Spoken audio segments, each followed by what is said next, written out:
Hi viewers, here we are on day 6 of my 30-day live challenge where I am trying to share my knowledge and tips about how to prepare for exams effectively within 30 days. Various concepts we are covering starting from how to study prepare for long answers, remember long answers, how to calculate faster, how to plan and study and all those things. Today we are going to talk about very important topic called the right 1 minute, 1 second, give me a second.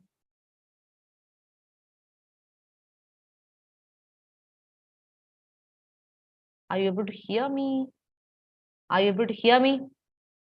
Please leave a comment because I'm not sure. Are you able to hear me?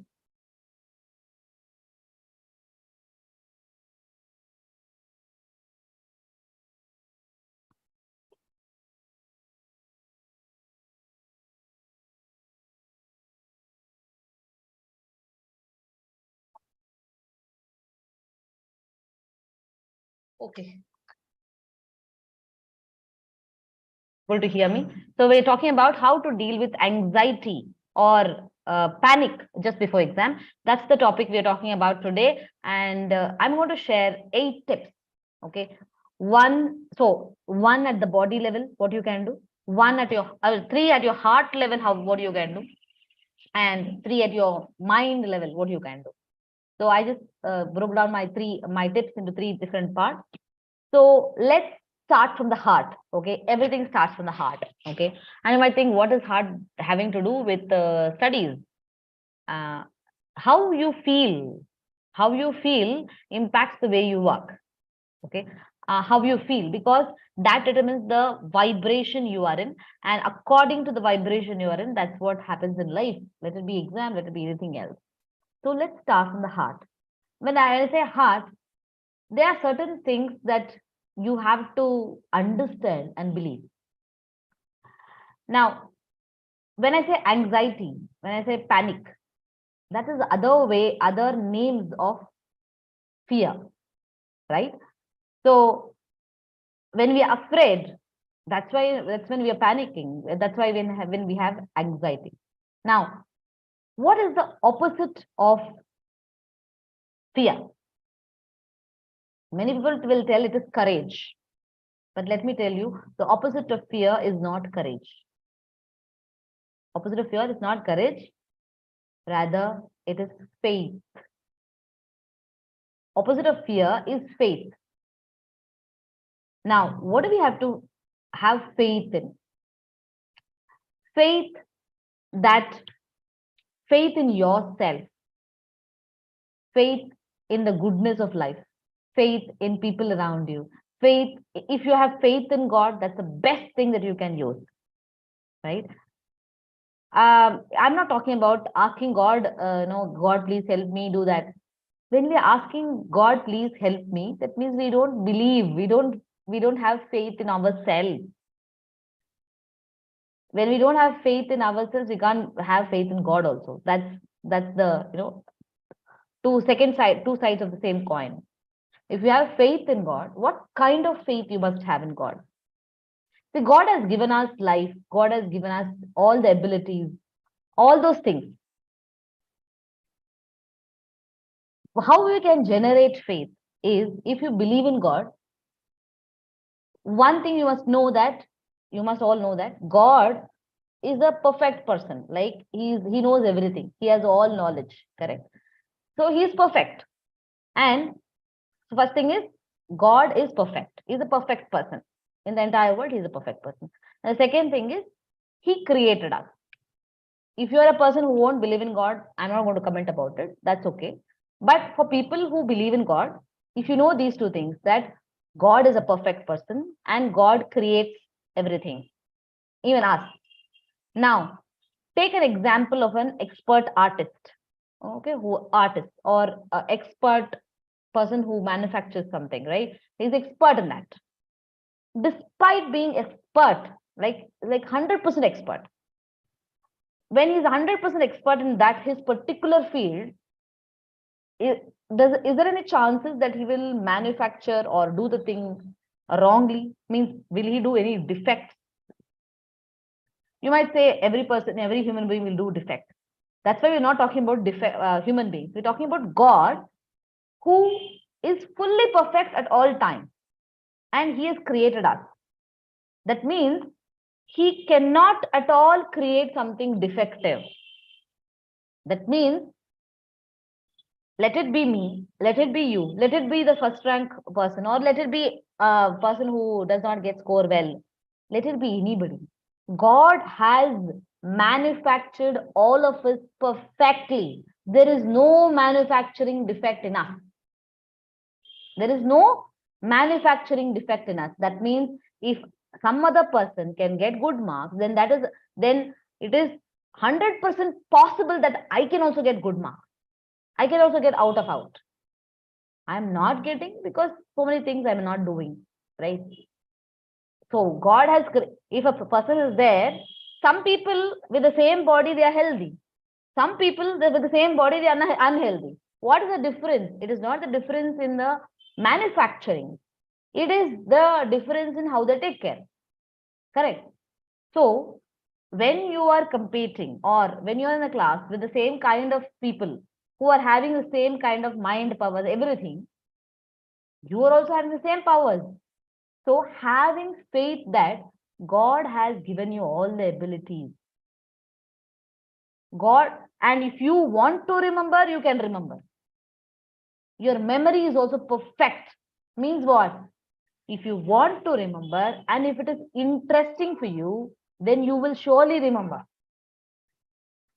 If you don't remember, either of the two things has happened. What is that thing? Either you have not really decided to remember it, or the second thing is it was not remembered in an interesting way. If you want to know how to remember it in an interesting way, go to my other live where I have explained about a memory technique to make it interesting so that you will remember. So once you make it interesting, once you make it, you decide to remember, you will remember. In that way, God has given perfect memory to everybody. If you want to remember, you will remember. If you want to forget, you will forget. If you have made it, really registered it with an interesting way, you will remember. If you have not really registered it, you will not remember. That's simple. But manufacturing way, everything is there perfectly. So having faith in God that He has manufactured us perfectly, and having faith in ourselves that we are having all the abilities inside us. That's the first step to remove the fear. Whenever fear comes, okay, now if I say, now I'm talking, you are listening and remembering, fine. But again, just before the exam, you or your children, right, who are watching, your children might become afraid. Again, you become afraid. See, it's not a one-time thing. Faith is not a one-time thing. Every time you are fearful, every time the child is fearful, the child has to be reminded that they have to exercise faith. Exercise faith means I will become afraid. No, God has given me all the abilities. I have to remember that. God has given me all the abilities. If I want to, I can remember. If I need help, my brain, my believe in your capacity in your mind, my mind will remember. I want to succeed, so my mind will support me. Having faith in my mind will support me. God will support me. My parents will support me. I am going to support myself. That kind of faith, if you generate, the fear will go away. Every time, again, next after 5 minutes, again you become afraid. Again, you have to do the same thing. Again, try to remember the faith. Try to remember the faith. And exercise faith. That's the first thing regarding the heart. The next thing about heart, what you can do is we become scared. Okay, we become scared, or our children become scared because they are doing to please somebody else. It could be us parents. If you're listening, they could be doing it to compete with somebody else, or to make us happy, parents happy, or somebody like that. We have some expectations, no? So for that, our expectations or their expectations compared to others, that is what is creating anxiety. So children have to remember that you have to do it for yourself. You tell your children, do it for yourself. Don't compare with others and do. Don't see what they are doing. Compare with yourself. What I was before, what I did before, how much I have studied, and I'm doing it for myself. I want to succeed. I am going to get marks only for yourself, only for myself, the child's sake. The child should do for the child's sake. Parents should give goals, should give. And most of the parents think that if I no, I will not tell how much marks should get and all everything. But in the background, we will have the desires that the children should get marks. Whatever, even if you don't tell, children will intuitively pick up that you're expecting marks. So that I'll cover in another session. But what I'm trying to say is, as parents, if you're not expecting marks but you're not telling those things, that's fine. But then you should really be ready to accept your child, whatever be the outcome. You should be really ready to accept the outcome. You should see whether they are putting the effort. If they are putting effort, you have to demand effort from them. Demand effort from them. If they're doing any less effort than they can do, you should demand that as parents. But what we parents do, either we demand outcome or we leave it off. We don't demand the effort also. Demand the effort. How much time they have to study, how seriously they have to study, all those things. Demand all those things. But whatever be the outcome, I'll expect. I'll accept you. And do it for your own self. If you study, you are going to progress. Don't compare yourself with others, what they are doing. So most of the time, what happens is, okay, half of the energy of a child's mind goes off in thinking, oh my, if I getting, will I pass in this exam? Will I pass? Half of the mental energy goes off in thinking about the outcome. Don't think about the outcome. Think only about what you are doing. Think only about what you're doing. Am I writing it nicely? Am I writing it neatly? Am I writing what all I know? What all I don't know, leave it. What all I know, am I writing it? You should think, children should think only about what they are doing at that time. Writing the exam, only about writing the exam. When your mind is thinking about, going to think about the result, no? Bring back your mind. Don't think about the result. Result is dependent on many different things. Correct? The teacher has to correct it properly. The teacher who corrects will be in a good mood. And sometimes the question is asked something and sometimes I have misunderstood it. Many things might happen. Forget about the result. Think only about the writing. Don't think about whether the answer will come correct. Do your work. Do your job. Krishna says in Bhagavad Gita, Karmanye vadikaraste ma phaleshu kadachana. Arjuna, you just do your duty. Leave the result. Don't expect the result at all. You might say, how I can be without expecting result?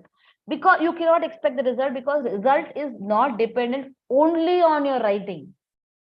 Many things bring about your result. It is not only what you are writing. Not only your writing. Many times haven't we seen that children have written exams and the question papers have gone there because of some flood or fire or something like that. Everything got burned, or somehow they could not do exam, they could not evaluate. Many things are there, possibilities are there. Life and world is unpredictable. So don't think about the result, outcome. Think about only what you're doing. Do it for your own self. Then the next thing is, what you can do for the heart is detachment and surrender. That's the same thing I was telling about. Detachment. Detachment means don't be attached to your result. If it's positive result, also don't get attached. If it's negative result, also don't get attached. Don't think about the result at all. Think only about your doing, what you are doing at that time, or what you are writing. Now I'm doing my life. How many people watch? I don't know. I don't know. What will be the outcome of this? I don't know. I don't worry about that, because just like I just use that. I also use the same thing, same principles I use. I detach about what will be the outcome. I will keep doing my work. What I have to do, I have to give all the tips that is possible from by me. I have to give. That's it. That work I have to do properly. Rest, what will happen as a result, I don't know. If you people want to know more about my Math Champion program, where I teach all these things also, you can contact the number that is there on the screen. But the thing is, who will contact, who will not contact, I'm not going to sit and speculate on that. I'm going to keep on doing my work. That's it. Detachment and surrender. Surrender means what? Surrender to God. I will do my work. Later on, God will take care. God is the person who gives sanctions what all should be the outcome. So, if I have done the right thing, if something is right for me, that will happen. The surrender to God. Surrender means that without doing any work is not surrendering. I will do my work.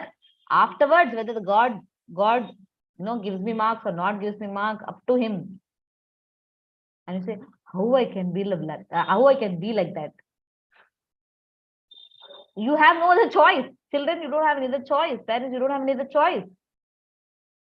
Because can you get the marks out of the teacher or somebody? You can't get, no. When you can't do all those things, when you cannot do anything about those things, what is the best thing you can do? Do what is in your part, what is in your side, and then surrender. Then leave it. Let it go. Surrender means what? Let it go. Let it go. Do all that you can. What you can do, what the child can do. Study, prepare, memorize, remember, without fear, write. All those things only we can do. We cannot decide what will be the outcome. We cannot decide. So, leave that the result. When you teach all these things to your children, like, okay. But without doing hard work, you will not, any person cannot get outcome. Without doing hard work, they cannot get.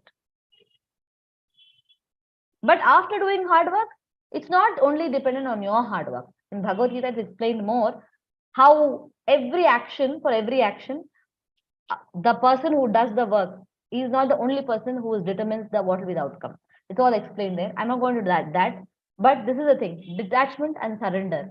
You have to tell your children to be detached from the result, to surrender to God after doing what they could do. So thinking about the outcome, what happens? Half of the mental energy goes on thinking outcome, and because of that, they give half of their mental energy for the writing exam. When you give half of your mental energy, what will happen? Half will be the outcome. Sure, that is. Sure. You cannot get more. Focus on your doing, not what are you getting. Focus on the doing, not on the getting. Remember this line, or tell your children also. Focus on the doing, not on the getting. Focus on your doing. So that's the third tip. Then the fourth tip, let's go to mind related things, right? What you can do, first thing, mind related, know your ignorance. Means, the child has to know what they don't know. Means, before writing, as I've explained the previous slides also, before going to the exam, previously itself, they should have written a certain number of sample exams they should have written. And they should know what all they don't know. With that, they can manage time also. They can manage their ignorance also. First, know what all the child does not know. We go with the overconfidence. Or we go with what all we don't know also we don't know. See, the fear, the next reason the fear comes is fear of unknown. I don't know what I don't know. If I know what I don't know, then I can okay, see, I don't know that chapter, I don't know. I know this chapter. It brings in that, okay, if that questions come, I can't write. If these questions come, I can write. That itself will remove off the fear. So if you don't have, if your child is just in third standard, fourth standard or something like that, and they don't have any sample question paper. I know that most of you will ask the children to write tests or exam kind of a thing beforehand, but what you will do, write all the questions. Okay, write all the questions. Writing the questions is not as relevant as analyzing after it. After that, you are correcting, that's no use. The child has to see, okay, this chapter I wrote correctly, this chapter I didn't write correctly. The child has to correct the paper and realize. So writing the sample exam before the exam is good, but the child has to correct it. The child has to correct for what purpose? To understand what they know, what they don't know. When they understand that, they can manage the time also effectively in the exam, and they also know that, oh, I know so many things. I know this, I don't know this many things. This itself will remove the fear that children have.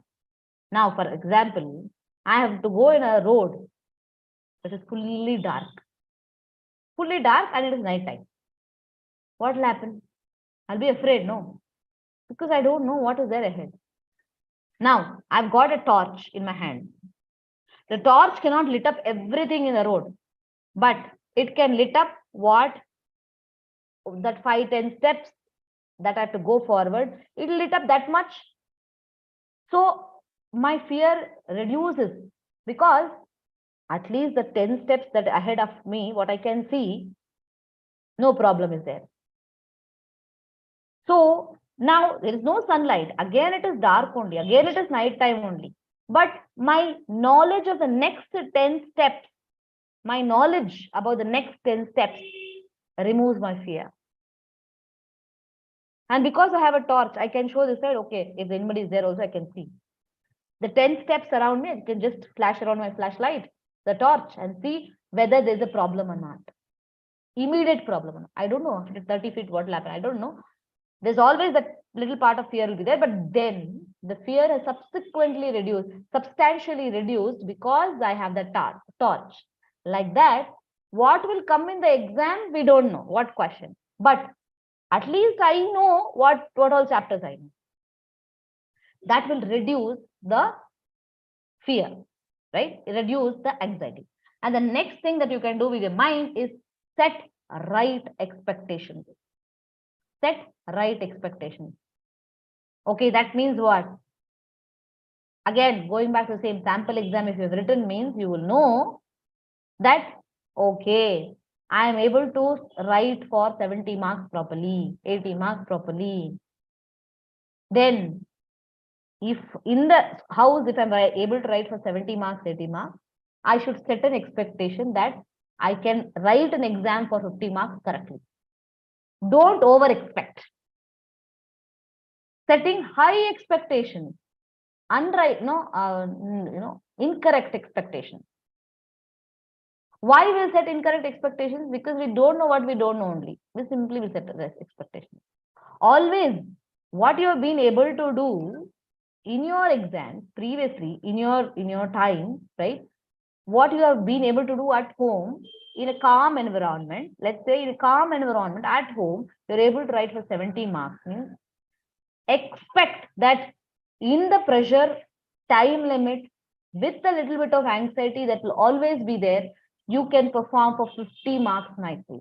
Don't expect to perform. Don't expect 70 marks I was able to write in a house. I will be able to write 70 marks in exam. No, that is wrong expectation. Set right expectations. Now, but if you plan to get 70 marks, at home, you should be able to write for 80, 90 marks, you should be able to write.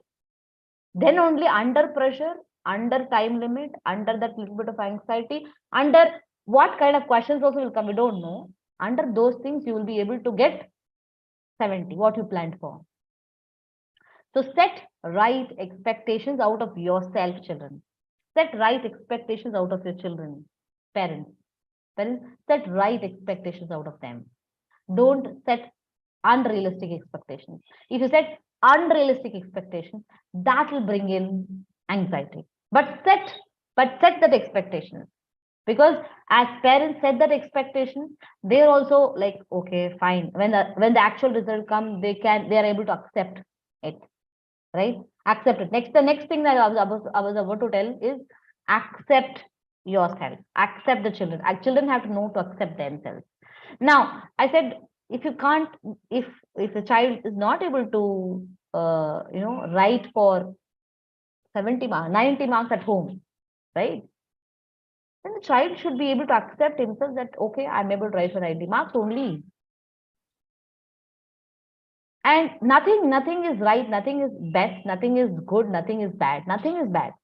What is bad is not putting effort. That's all. Accept what you are. One thing is you have infinite potential. Lord God has not made any manufacturing defect in you. So whatever you are as a person, as of now, you are prepared only this much. Accept that. Accept yourself. When you accept yourself, you will not be afraid. Parents, you must have seen, right? You must have seen some children, they'll come bindas to exam. They will not write also properly. They will not pass also.